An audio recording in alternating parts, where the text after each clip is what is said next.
ఇప్పుడు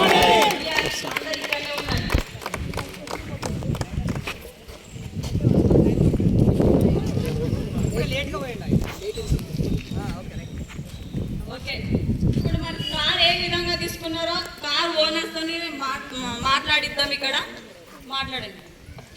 అందరికీ good morning. నా పేరు సంగీత. మా విలేజ్ వచ్చేసి కాప్కోల్. మా apply madam Tulajamma madam, Yadagiri sir, కరోనా సార్, రేణుక మేడం అందరూ. నేను అప్లై మాట విని స్టార్ట్ చేసి బిజినెస్ 9 months అవుతుంది. నేను ఫస్ట్ తులజమ్మ మేడం చెప్తే వినలేను. 6 నెలలు వేస్ట్ చేస్తున్నాను టైము.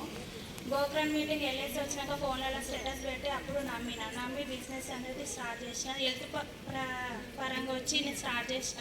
నేను 2-wheeler బైక్ మీద నేను ఊర్లలో తిరిగి బట్టల బిజినెస్ చేసేదాన్ని.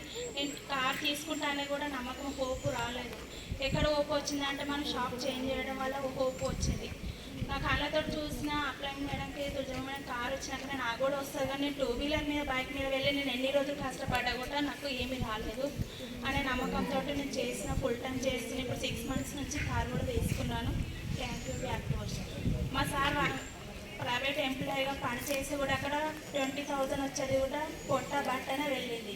ఇక్కడ మనం ఫుల్ టైం చేసిన 3 తరాల ఇన్కమ్ వస్తుంది, టైం ఫ్రీడమ్ దొరుకుతుంది అనే నమ్మకంతో చేసిన. మా సార్ 4 గంటలకు వచ్చినాక కూడా రెస్ట్ అనేది లేకపోతుండే. నీకు ఎందుకు సార్ నీకు రెస్ట్ అనేది చేస్తాం, మనం బిజినెస్ ఎన్ని కష్టపడ్డా కూడా మనకు టైం ఫ్రీడమ్ అనేది లేదు, మనం వేస్టేజ్లో ఇద్దరం కలిసి చేద్దాము, ఇక్కడ టైం ఫ్రీడమ్ అనేది వస్తే నీకు రెస్ట్ అనేది కూడా దొరుకుతుంది అనే నమ్మకంతో చేసిన. Thank you.